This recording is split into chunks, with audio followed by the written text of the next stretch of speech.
Buenos días. Vamos a entrar a una nueva reunión para explicar un tema de primero de secundaria, que está referido al tema de los orígenes de la humanidad.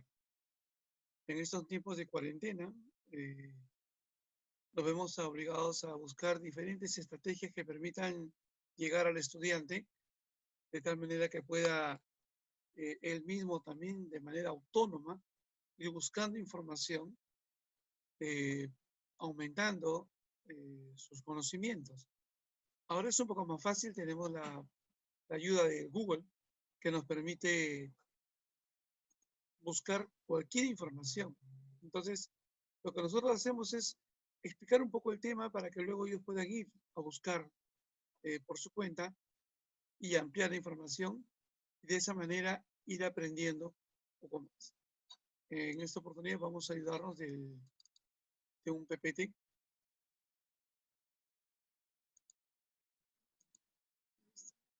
Entonces, los orígenes de la humanidad. Los chicos que están en primero y secundaria, estudiantes, en primaria han desarrollado estos temas. Lo han visto, lo han tocado, lo han trabajado. Pero dentro de la programación nuestra, los estudiantes de primero comienzan con este tema, todo lo que es el proceso del origen y desarrollo de la humanidad, cómo es que se origina y se desarrolla en un tiempo y espacio determinado. Y por eso es importante que comprendamos ese proceso y luego cómo enlazamos esta evolución con lo que estamos viviendo ahora. De qué manera lo que han vivido nuestros antepasados lo estamos relacionando con nuestra vida actual. Entonces vamos a ver.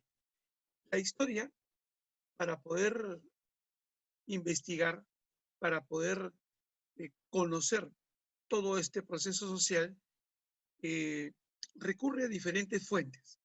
Hay fuentes orales y fuentes materiales. Normalmente,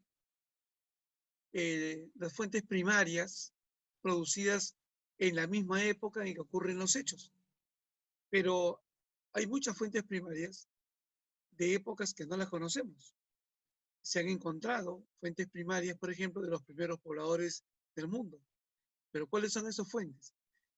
Restos muy simples, muy vagos, que como fuente primaria podríamos decir que son simplemente fuentes materiales.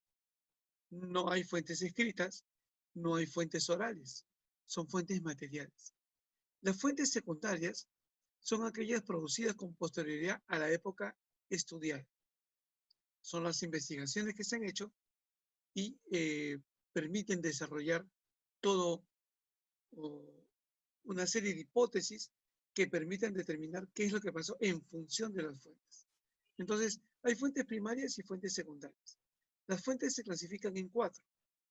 Fuentes escritas, cartas, documentos, libros, memorias, etc. Fuentes orales, las tradiciones, las leyendas, los testimonios, los cuentos. Las fuentes materiales son los restos de seres vivos, huesos, artefactos, piedras, construcciones, etc. Y las fuentes visuales, que son las más contemporáneas, son las películas, los afiches, la fotografía, los videos, las pinturas, etc. Que son fuentes importantes para poder recrear la historia de cómo fue el momento que se estaba viviendo. Entonces, la historia como ciencia social es un proceso que permite dar a conocer cómo es que en esa época de la que se está hablando fue la vida de nuestros antepasados. Entonces dice, ¿qué es la historia? ¿No? Dice, investiga todas las áreas de la acción humana, todas las áreas de la acción humana, todo lo que tenga que ver con su comportamiento, su proceso social, su transformación, sus costumbres, sus creencias. Todas las personas tienen un protagonismo en la construcción de la historia, todos. Nadie puede estar ajeno a la historia. Entonces, las ciencias históricas tiene un enfoque muy importante que se llama la interdisciplinaridad. ¿A qué se refiere la interdisciplinaridad? Que las ciencias sociales, para poder dar a conocer los hechos, no está sola, sino que requiere de la geografía, de la antropología, de la sociología, de diferentes otras ciencias. Depende de los métodos que elija para la reconstrucción de los procesos históricos y del uso que haga de las fuentes para poder interpretarlas y dar a conocer lo que supuestamente, aunque muchas veces se han cometido errores, por ejemplo, en la historia del Perú, en la historiografía peruana, se escribió la historia, por ejemplo, en función de lo que escribiera el Inca Garcilaso de la Vega, que fue un hijo de un español con una mujer indígena peruana, ¿no? Y que él, como hijo de español, fue a la escuela y tuvo acceso a la educación y supo escribir, leer y escribir. Y él contó en sus memorias, ¿no? Los cuentos reales, la Florilla el Inca, etcétera, una historia de acuerdo a cómo él percibía lo que le contaban, pero también teniendo en cuenta su origen español. Él era hijo del capitán Inca Garcilaso de la Vega. Entonces, luego de muchos años, se descubre un documento en la Biblioteca Real de Copenhague, en Europa, de Guamán Poma de Ayala, quien escribiera una crónica, ¿no? Para que el rey de España lo pueda leer, donde él contaba la historia de los peruanos, la primera parte, y la segunda parte, él contaba los abusos que los españoles cometían con los indígenas peruanos. Este documento nunca llegó al rey de España, se quedó en medio camino. ¿Cómo llegó allá? Quizás en esos barcos que iban llevando las encomiendas, se creyó por conveniente dejar este manuscrito amarrado en esa biblioteca. Un historiador boliviano, haciendo trabajo de investigación, encuentra esto, y cuando él describe lo que estaba escrito, realmente había muchas cosas que había contado Garcilaso que no eran así. Entonces, la historia, si bien es cierto, recurre a fuentes, muchas veces la interpretación no es la correcta, por eso es importante agotar todos los mecanismos de investigación. Entonces, ese enfoque interdisciplinario es porque la historia necesita de otras ciencias para concretar su conocimiento. La arqueología, por ejemplo, es muy importante, es una ciencia que investiga, hurga en las fuentes materiales, monumentos históricos, para ver por qué se construyó así, por qué se construyó de esta manera, por qué se encontraron tales restos o tales comidas o tales acontecimientos. Por eso es importante. Entonces, la historia, para poder comprenderse mejor, ha tenido que ser periodificada, o sea, ha tenido que ser dividida en tiempos, ¿no? En espacios. Esta división que vemos acá en la pantalla, que están ustedes viendo, es la división de la historia del mundo, ¿no? Está dividido en todos estos momentos. Por ejemplo, la prehistoria.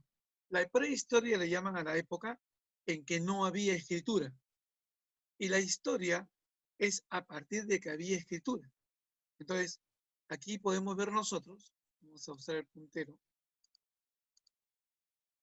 que la prehistoria está dividida en la época del Paleolítico, donde se usaba la piedra como una herramienta fundamental, el Neolítico, donde ya la transformación del ser humano de esta época a esta era muy sustancial, ya comenzaron a usar el barro, el fuego, la agricultura, la ganadería. Y luego la edad de los metales. En un primer momento, antes de que se escriba la historia, ya el ser humano utilizaba metales para hacer herramientas, que lo vamos a ir explicando. En esta oportunidad vamos a hablar de esta época, del Paleolítico, del Neolítico y de la edad de los metales, que es lo que vamos a explicar. Pero esta periodificación también comprende la época que llaman la historia, que está dividida en edad antigua. ¿Y a qué le llaman la edad antigua? Lo más antiguo. Por ejemplo, 3200 años antes de Cristo en que se inventa la escritura, hasta los años 476 después de Cristo. ¿Por qué antes de Cristo y después de Cristo? Nuestra historia se cuenta a partir del año cero. ¿Y cuál es el año cero? El año en que nace Jesús. Jesús nace para nosotros en el año cero y de ahí se comienza a contar hasta hoy que estamos en el año 2020. Pero, por ejemplo, los chinos cuentan a partir del nacimiento de Buda. Y así, cada sociedad tiene periodos diferentes. Los chinos ya pasaron el año 6000. Nosotros estamos en el año 2020, pero no es que no lo hayamos pasado, sino que nuestra periodificación tiene como punto de referencia el nacimiento de Jesús, que es un hecho histórico, que sí sucedió. Ahora, que fuera o no hijo de Dios, eso lo vamos a discutir después. Lo vamos a hablar después. Pero Jesús sí fue un hombre que estuvo en la tierra y que realizó una serie de transformaciones. Por eso que a partir de ahí se cuenta la historia. Lo antes y después. Desde acá se comienza a contar 3.200, 2 millones de años, etc. Y a partir de acá se comienza a contar después de Cristo. Y entonces el periodo de la Edad Media comienza el año 476 después de Cristo, hasta el año 1453. ¿Qué sucede en el año 1473? 53. La caída del imperio de Constantinopla, un imperio muy importante que abarcó parte de Asia y gran parte de Europa, cae. Ese periodo lo vamos a explicar en su momento. Y a partir de ahí le llaman la Edad Moderna, del año 1453 al año 1789. Este periodo es muy importante porque las grandes transformaciones del ser humano se dieron en este periodo. Acá se hicieron los cimientos, pero acá hubo la gran transformación. Los reales conocimientos que ahora usamos se dieron en esta época. Pero esta época termina en el año 1789. ¿Por qué? Porque se produce un hecho importante, el más importante para nuestra historia, que es la Revolución Francesa. Este cambio en que los mismos franceses deciden hacer un cambio en su sociedad, ¿no? Deciden romper con esa monarquía que los avasallaba, de esa monarquía de Luis XVI y María Antonieta, que gobernaban Francia de una manera autoritaria, abusiva, donde la gente no tenía que comer y ellos vivían en la opulencia. Pero esto sucede en Francia, donde los franceses, gracias a la universidad, gracias a los grandes pensadores, ¿no? Rousseau, Montesquieu, Voltaire, etcétera, Olimpia de Gouges, que no se menciona mucho en la historia, hicieron el gran real cambio de la historia de Francia y escribieron un libro importante que se llama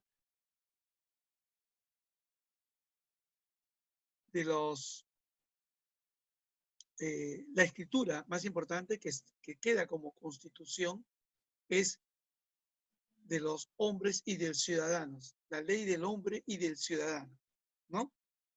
Que fue un reclamo de Olimpia de Gouges, porque decía, ¿por qué van a escribir una ley, un régimen donde se habla de el hombre y del ciudadano? ¿Y por qué no de la mujer y la ciudadana?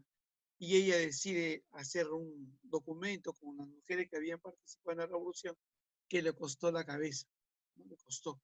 Le costó la muerte porque no se aceptaba en ese tiempo que la mujer tuviera tanta preponderancia en, en la historia.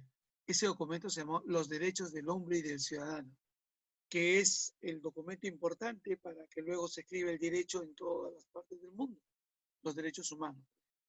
Y a partir de acá se habla de la edad contemporánea, ¿no? Hasta nuestros tiempos. Entonces, a esto le llamamos la periodización de la historia o periodificación de la historia. Dividir la historia en partes para poderlas analizar y comprender mejor.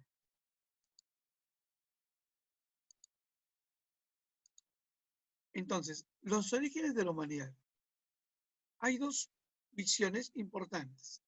Darwin, por ejemplo, escribe la teoría de la evolución. Es el inglés Charles Darwin, en 1809-1882, Y en 1809 y en 1856, Darwin publicó el resumen de sus investigaciones en El origen de las especies. ¿De qué trata este libro, El origen de las especies? Darwin explica que nosotros, los humanos, hemos evolucionado, fíjense esta línea, hemos evolucionado desde los seres más insignificantes, desde los seres unicelulares que aparecieron en el agua y fueron multiplicándose y evolucionando, de tal manera que fueron apareciendo los anfibios, los peces, ¿no? Y etcétera, que luego los peces en algún oportunidad tuvieron que salir fuera del mar y fueron adaptando ese sistema, generando pulmones, ya no respiraban solamente dentro del agua, sino fuera del agua, etcétera, hasta que fuimos evolucionando de los animales más insignificantes. Charles explica la evolución del ser humano de esta manera. Y hay muchas investigaciones que refrendan esta posición. Darwin plantea entonces la teoría de la evolución. Hace alrededor de 6 millones de años comenzó el proceso evolutivo de algunos primates. Primates, así se nos llama, ¿no? Somos el origen de unos primates que tuvo como resultado la aparición del ser humano. Y estamos hablando de los australopitecos. A estos primates, según su evolución, se les llamaron los australopitecos, los homo habilis, homo erectus, los pithecanthropus erectus. A cada especie que se fue encontrando se le fue dando una denominación hasta el Homo sapiens, que es del cual nosotros descendemos directamente. Entonces, como vemos en la línea del tiempo de la periodificación, esta época se divide en 3 partes importantes: el paleolítico, el neolítico y la edad de los metales. Pero en el paleolítico, ¿por qué se le llama así? Porque en este primer momento tenemos esta manifestación, el descubrimiento de las piedras pulimentadas. O sea, aparecieron las primeras herramientas. Ya no solamente recurrían a lo que la naturaleza les daba, sino comenzaron a usar la piedra. Pero acá hay un hecho importante. Friedrich Engel escribió un libro que se llama La transformación del papel del trabajo en la transformación del mono en hombre. ¿Cómo es que el trabajo ayudó a que ese cerebro se vaya desarrollando cada vez más gracias al trabajo? Pero ¿por qué dice Engel? Porque nosotros tenemos esta capacidad, miren los dedos de las manos, que tenemos falange, falangina, falangeta, tenemos 5 dedos que nos permiten coger y manipular las cosas. Somos la única especie que tiene esta disposición de las manos. Y él, en su libro, explica cómo es que esta capacidad óculo-manual hace que el ser humano vaya cogiendo una piedra y la vaya transformando en objetos punzocortantes que luego le permita hacer más fácil comer, alimentarse, satisfacer sus necesidades. Entonces, toda la evolución del ser humano está en función de un tema importante que se llama satisfacer sus necesidades. ¿Para qué construye?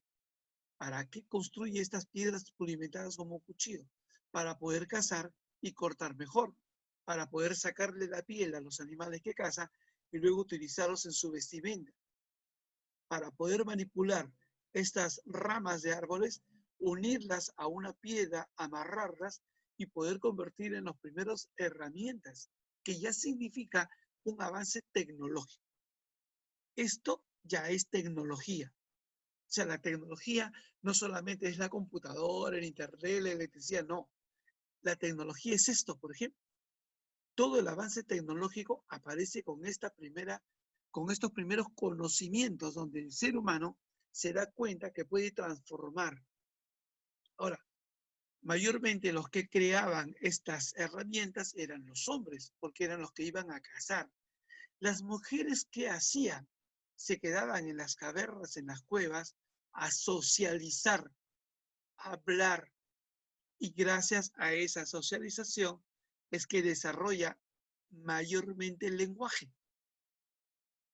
Por eso se dice que las mujeres desarrollan muy fácilmente los 2 hemisferios cerebrales, casi paralelamente. porque no solamente socializan y hablan, sino también colaboran y construyen. Aquí tenemos estas herramientas que se han encontrado en diferentes partes del mundo. Tenemos aquí las pinturas rupestres encontradas en las cavernas, pinturas hechas con la sangre de los animales. O sea, este hombre inteligente quiso recrear lo que veía y comenzó a dibujar. En el Perú tenemos muchas en las cavernas de los hombres prehistóricos. Eh, Toquepala, Piquimachay, Lauricocha, Cotoch, eh, etcétera. Hay cuevas rudimentarias donde se han encontrado estas pinturas. Aquí cerca de Lima también hay algunas cuevas donde se han encontrado pinturas rupestres. Este es un hecho importante porque nos refleja, por ejemplo, cómo cazaba. ¿Qué está reflejando acá el ser humano? ¿No? Su expresión corporal como una herramienta para cazar los animales. Estas son fuentes materiales que se han encontrado. Entonces, eh, el nomadismo es una forma de vida. Cazadores y recolectores nómadas, es decir, nómadas porque se trasladan de un lugar a otro. No se quedan en un solo lugar. Van buscando diferentes espacios donde radicar. Esa es la primera edad, la edad de piedra. El neolítico, hay un hecho importante, ¿no? Se produce entre el año 10.000 a.C. y 4.000 a.C. En esta etapa se produjo la radical transformación de la vida de los seres humanos, relacionada con la domesticación de animales. Fíjense, ya construían viviendas. Miren, estas viviendas que ellos construían no tenían puertas. ¿Por dónde entraban? Por los techos. En los techos habían huecos por donde podían entrar a las habitaciones. No había la noción de construir una puerta o no sabían cómo construir una puerta para poder entrar. Pero adentro de esto tenían ellos ya sus habitaciones, lugares donde cocían sus alimentos, ya utilizaban el fuego, donde almacenaban sus productos, etcétera. Ya domesticaban a los animales, no tenían que ir a cazarlos, los tenían en su sitio. Pero ¿esto qué hizo? El aumento de la población, la división del trabajo. ¿Quiénes se dedican a la ganadería? ¿Quiénes se dedican a la agricultura? ¿Quiénes se dedican a procesar los alimentos? Esta división del trabajo es muy importante. La tecnología, comenzaron a usar nuevas herramientas tecnológicas, comenzaron a utilizar nuevos espacios. Ya no solamente era la parte rudimentaria, comenzaron a usar diferentes inventos que se fueron haciendo para que ellos puedan subsistir y satisfacer de una manera mejor sus necesidades. Nace la agricultura, comienzan a sembrar, descubren la agricultura y se dan cuenta que sembrando pueden cosechar luego. Una transformación importante, también es una revolución para ellos. De la caza simple se pasa a la ganadería. En el Perú hay una actividad que todavía se hace, que es el chaco. En las sierras de Ayacucho, de Puno, los hombres van haciendo bulla con piedras, con instrumentos, y esa bulla va asustándolos y los va cercando, ¿no? Para tenerlos ahí, y allá en Puno, por ejemplo, hacen la esquila, les sacan a los animales el pelaje, ¿no? Que tienen, la lana, para luego ellos poder construir las mantas y los abrigos con los que van a cubrirse, también en estos momentos transformar su condición agraria, ganadera, en recursos económicos para poder subsistir. Entonces, de la edad de piedra, tenemos ahora el neolítico, que es una transformación importante. Pero luego aparece otra revolución importante, que es la edad de los metales. Fíjense, la edad de los metales es una transformación grande. 4.000 años antes de Cristo, en Oriente, los seres humanos empezaron a elaborar los primeros objetos de metal. Pero esta edad de los metales se divide en tres momentos importantes. Primero utilizaron el cobre. Hacia el año 4.000 años antes de Cristo, usaban el cobre como un elemento importante, una herramienta dura. Pero luego descubren el bronce. 3.000 años antes de Cristo, más cerca al nacimiento de Cristo. Pero ¿qué cosa es el bronce? Acá en el bronce ya hay una transformación tecnológica realmente importante que tiene que ver con el desarrollo racional, inteligente del ser humano, que es juntaron, ¿no? Aliaron o mezclaron el cobre que usaban con el estaño. Y aparece en esta época, por ejemplo, la rueda y la vela. ¿Cómo se idearon ellos para juntar el cobre y el estaño? ¿Fue una casualidad? Quizás muchos de los inventos se han hecho por casualidad en estas épocas. ¿Y qué es el bronce? Es un elemento mucho más duro, pero también más manejable. Miren cómo transforman ese material en herramientas que puedan satisfacer sus necesidades. Las lanzas, las espadas, los objetos para poder luego trabajar. Hasta que luego, 1000 años antes de Cristo, descubren un elemento importante que es el hierro. Es uno de los metales que más abunda en la naturaleza. Sin embargo, su aparición fue tardía en la prehistoria. Se debe que para fundirse el hierro se necesitaba temperaturas muy elevadas. En este tiempo de la edad de bronce y cobre no había. En la época ya final de la edad de los metales es que se descubre el hierro y logran generar grandes temperaturas. Ahora, la rueda fue también otro invento que transformó muchas de sus actividades. Que en el Imperio Incaico, por ejemplo, no existía la rueda como instrumento para poder transportar cosas. No se había inventado la rueda. Sin embargo, fuimos un gran imperio. La vela, para poder transportar los barcos, ¿no? Para que la navegación comience a desarrollarse con el uso de la vela y se puedan transportar de un lugar a otro. Entonces, esta es la edad de los metales. Las primeras ciudades se formaron 4000 años antes de Cristo. Acá vemos unas fotos de Caral, por ejemplo, ¿no? Caral es un hecho importante. Se vio la transformación de las ciudades rudimentarias en ciudades como esta. Acá en Lima, cerca del río Chillón, en Pro, San Diego, Chuquitanta, tenemos, por ejemplo, las ruinas de Paraíso. Muchos no conocen, está muy cerca. La Municipalidad de San Martín de Porres ha tratado de conservar este espacio. Hay una asociación que vive muy cerca, que son gente que viene de provincia y ha invadido esa zona, que se llama Supac Capac Aychu. Esta asociación hace rituales andinos ahí y son los que se encargan de proteger un poco. Son construcciones de piedra, totalmente de piedra. En esta época de Paraíso, más o menos 5000 años antes de Cristo, no se usaba el barro. Y todo lo que está, todas las construcciones son de piedra. Estamos hablando ya de las primeras sociedades que se estaban organizando. ¿Qué implica la formación de las primeras ciudades? Progreso de la actividad agrícola, se estacionan en un lugar, construyen sus viviendas y tienen acceso al desarrollo de la agricultura y la ganadería y comienzan a inventar una serie de cosas que les permitan dominar su espacio, su escenario. Crece el comercio porque comienzan a fabricar cosas y tienen la necesidad de intercambio. El comercio no como intercambio de dinero, sino como el trueque que se hacía en el imperio, que también fue parte de las sociedades antiguas europeas y asiáticas. Lo que yo tengo, te lo doy y tú me das lo que yo no poseo. Crear templos o centros religiosos. Esto es un tema muy importante, porque ¿quiénes crearon templos religiosos? La sociedad de poder. Los grupos de poder necesitaban que la gente trabaje para ellos.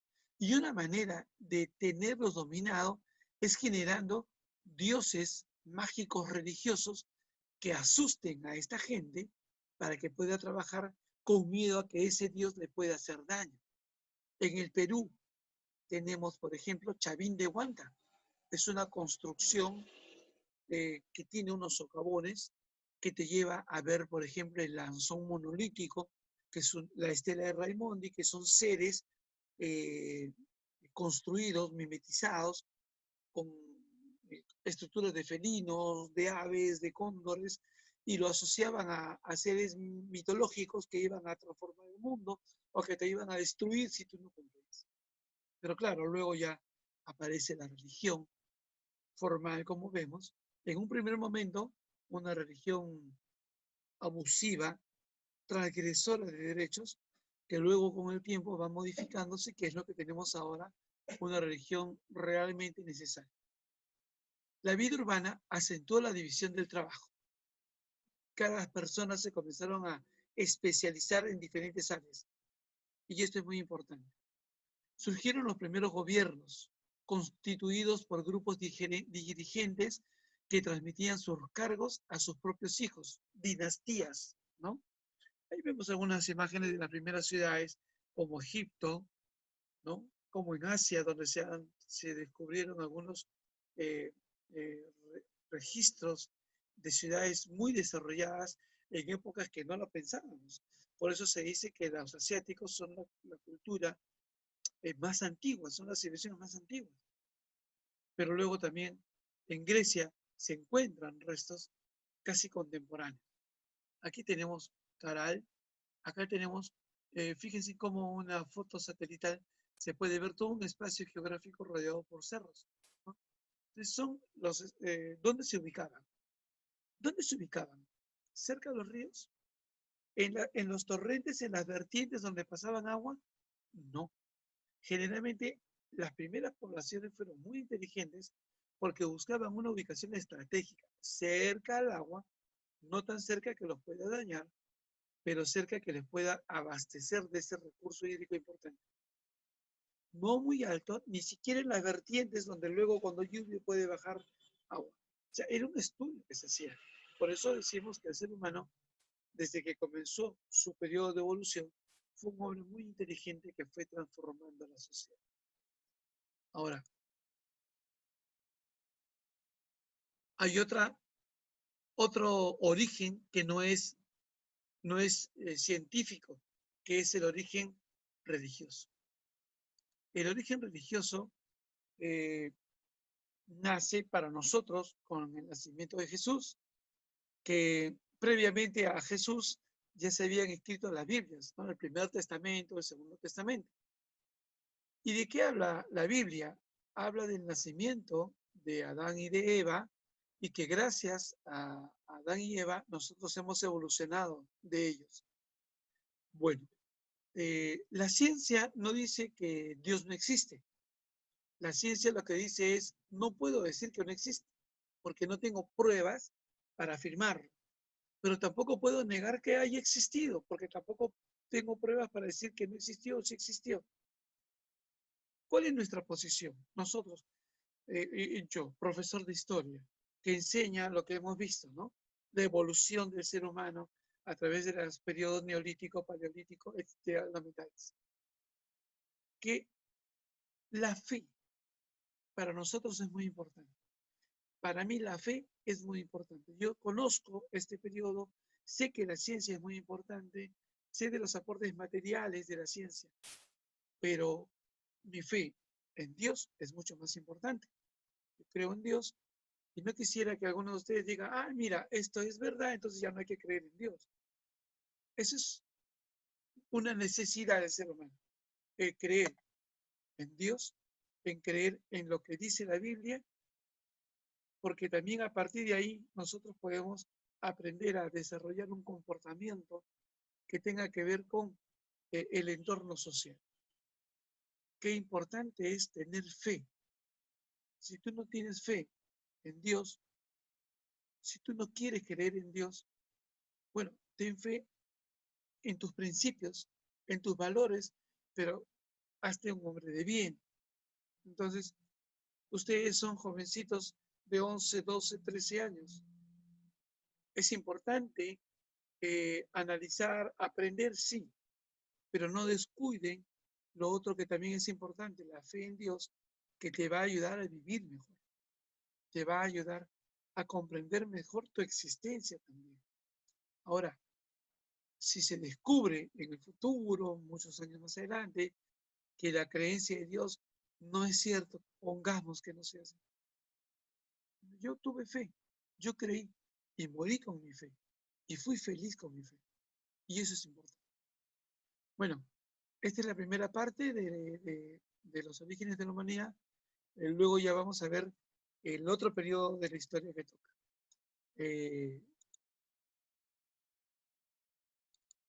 vamos a poner la última diapositiva porque está la actividad que quiero que vean, ¿no? Si tienen acceso a internet, chicos, no se preocupen. Si no tienen acceso, no se preocupen, ya en un momento más adelante lo podrán ver. Entren a este enlace que está acá. Es un videíto eh, recreativo de lo que hemos hablado, ¿no? De la evolución del ser humano. Y elaboren un esquema que sintetice lo que yo he descrito en el PowerPoint, en la explicación que he hecho. Un esquema simple, resumido, utilicen un esquema mental, un mapa conceptual, un esquema de llaves, utilicen la estrategia que quieran. Simplemente hagan un esquema y si pueden, no creo que puedan conseguir figuras ahora porque no podemos salir de casa todavía. Entonces, hagan esa pequeña talita y luego me la comparten a través del Classroom. Ya saben que estamos trabajando con el Classroom. Esta diapositiva la voy a colgar al Classroom para que la puedan ver. También va a estar en el WhatsApp y les voy a mandar el enlace de YouTube para que lo puedan ver porque lo voy a colgar en YouTube también. Pero tienen varios sitios por donde poder ver esta explicación que hemos hecho. Bueno, muchas gracias. Cuídense, ya saben, no salgan de casa todavía, así se haya levantado o no la cuarentena. Nos estamos viendo.